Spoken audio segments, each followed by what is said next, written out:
Auzubillahiminash-shaytanir-rajim. Bismillahir-Rahmanir-Rahim. Assalamu alaikum students. How are you? I am Zainul Abidin, your chemistry teacher. Welcome to e-learning project of Chenab College, Jhang. Today we will start our fourth lecture and the topic is mass spectrometry. First of all, we will get to know what is mass spectrometry. Mass spectrometry is an analytical method used to measure the exact masses of different isotopes of an element.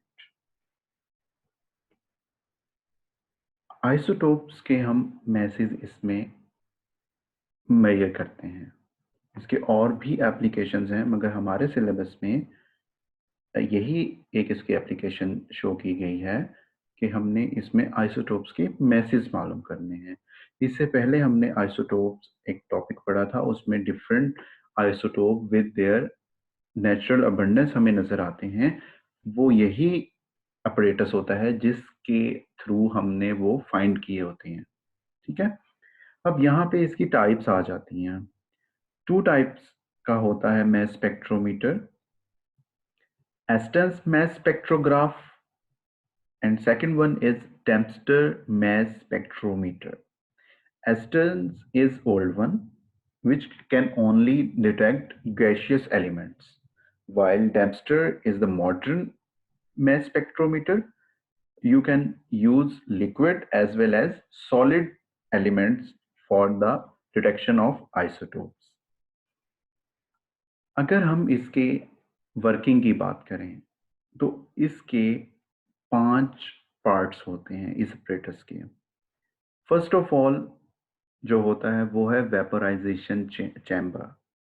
Vaporisation chamber में हम pressure maintain करते हैं. ठीक है, pressure कितना होता है इसमें 10⁻⁻7 टू 10⁻⁻6 टॉर. ये आपका एमसीक्यू है, ये भी आपने देखना है कि वेपोराइजेशन चैम्बर में प्रेशर कितना होता है. यहाँ पे वेपर्स बनाए जाते हैं एक्चुअली सॉलिड्स के. इवैक्यूएटेड किया जाता है, तकरीबन ये इवैक्यूएट हो जाता है ताकि वेपोराइजेशन हमारा लो टेम्परेचर पे हो जाए. उसके बाद सेकंड वन आता है आयनाइजेशन चैम्बर. आपको नाम से मालूम हो रहा है कि जो भी हम अपना एलिमेंट उसमें इंसर्ट करेंगे वेपोराइजेशन चैम्बर में, उससे नेक्स्ट जाकर वो आयंस में चेंज हो जाएगा. उसके बाद थर्ड वन स्टार्ट होता है एनालाइजर. नेक्स्ट स्लाइड में मैं आपको वीडियो दिखाऊंगा, उसमें आपको ये पांचों चैम्बर्स नजर आएंगे.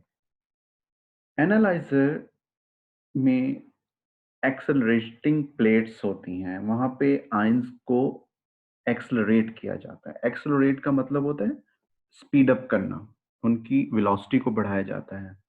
और उनकी वेलोसिटी को बढ़ाने के लिए जो वहां पे मेटल प्लेट्स लगी होती हैं, उन दो प्लेट्स के दरमियान पोटेंशियल डिफरेंस जो होता है वो 500 टू 2000 वोल्ट्स होता है. इतना ज्यादा हम वहां पे इलेक्ट्रिक करंट प्रोवाइड करते हैं डिफरेंस उसका, तो जिसकी वजह से आयंस तेजी से वहां से गुजरते हैं. ठीक है, वेलोसिटी उनकी बढ़ जाती है. वेलोसिटी क्यों बढ़ाते हैं? वेलोसिटी बढ़ाने के लिए इसलिए बढ़ाते हैं कि उसके नेक्स्ट ही डिफ्लेक्शन होनी होती है, आयंस की मुड़ना होता है.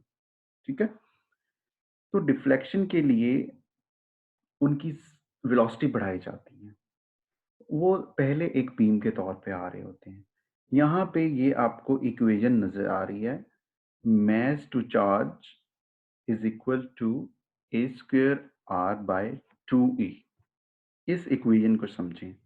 ये m over e जो है ये mass to charge रेशो है. ये किस पे डिपेंड करता है? h जो है कैपिटल H जो आपको नजर आ रहा है, ये है strength of magnetic field. Okay, और जो स्मॉल r आपको नजर आ रहा है ये है रेडियस. जब उन्होंने डिफ्लेक्ट होना है तो आयंस का जो रेडियस बनता है उसे हम r से शो कर रहे हैं. और जो ये E है ये स्ट्रेंथ ऑफ इलेक्ट्रिक फील्ड है. इस इक्वेशन को आप देख लें. इस इक्वेशन को हम आगे जब वीडियो देखेंगे तो उसमें इलेबोरेट मैं आपको करूंगा। उसके बाद फोर्थ वन आ जाता है इलेक्ट्रोमीटर। इसे आयन कलेक्टर भी कहते हैं। ठीक है, इलेक्ट्रोमीटर जहां पे जाकर आयन्स स्ट्राइक करते हैं।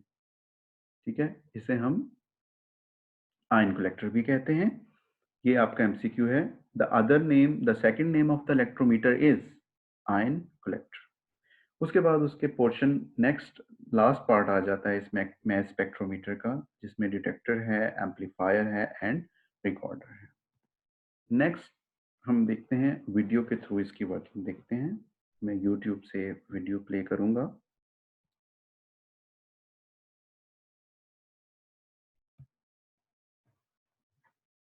इसमें 5 स्लिट्स दिखाई गई हैं, slit A, B, C, D and ई।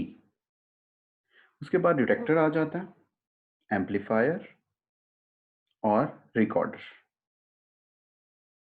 ठीक है, अब ए और बी स्लिट के दरमियान वेपोराइजेशन चैम्बर होता है। ठीक है, बी एंड सी स्लिट के दरमियान आयनाइजेशन चैम्बर है। सी एंड डी के बाद एनालाइजर स्टार्ट हो जाता है, यहाँ पे आयन एक्सलरेशन होती है। ठीक है, मैस एनालाइजर, ये पूरा पोर्शन जो सी से आगे ये मैस एनालाइजर है। अब वेपोराइजेशन चैम्बर में हीटिंग कॉइल्स लगी होती हैं जो हीट करती हैं सैंपल को।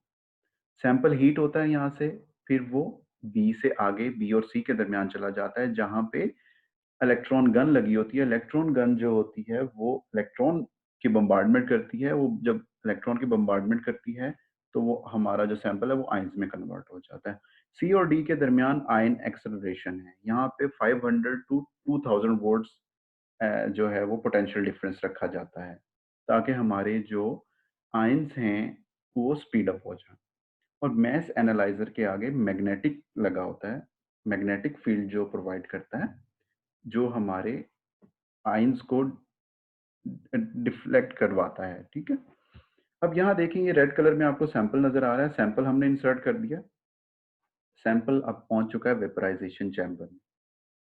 वेपराइजेशन चैम्बर में जाने के बाद ये वेपर्स में कन्वर्ट हो गया। वेपर्स में कन्वर्ट होने के बाद ये जा रहा है बी और सी स्लिट के दरमियान। यहाँ पे इसकी आयनाइजेशन होनी है। आयनाइजेशन, इलेक्ट्रॉन इस मॉलिक्यूल पे बम्बार्डमेंट करेंगे। कैपिटल एम का मतलब यहाँ पे मॉलिक्यूल है।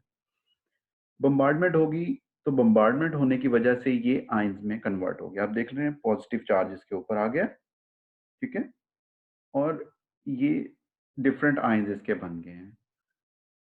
अब ये यहाँ से मूव करना शुरू करेगा। ठीक है,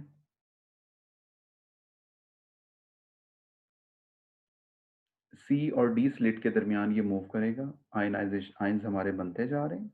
कुछ का मैस ज्यादा है, कुछ का मैस कम है। इस ही वजह से ये सेपरेट होते हैं। अब ये एक्सेलरेटिंग प्लेट्स के दरमियान से गुजर रहे हैं, वो इन्हें स्पीड अप करेंगे, बढ़ाएंगे, इनकी स्पीड को बढ़ाएंगे। अब जैसे ही इनकी स्पीड बढ़ती जा रही है, ये डी से गुजर रहे हैं और डी से गुजरने के बाद ये मैग्नेटिक फील्ड से गुजरेंगे और मैग्नेटिक फील्ड इन्हें अलहदा कर देगी on basis of their mass to charge ratio. ठीक है, जिसका मैस कम होगा, ठीक है, वो ज्यादा डिफ्लेक्ट होगा, उसका रेडियस कम बनेगा और वो डिटेक्टर पे पहले पहुंचेगा।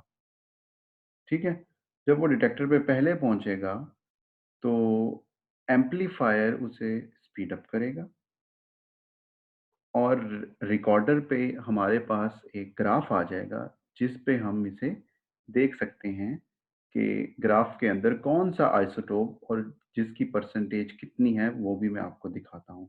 ये थी वर्किंग ऑफ मैस स्पेक्ट्रोमीटर।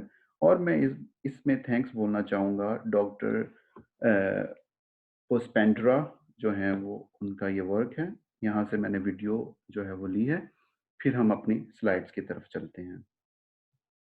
ठीक है, वीडियो आपने देखी, वर्किंग देखी मैस स्पेक्ट्रोमीटर की, कैसे हमने सैंपल उसमें इंसर्ट किया और वो कैसे रिकॉर्डर तक पहुंचा।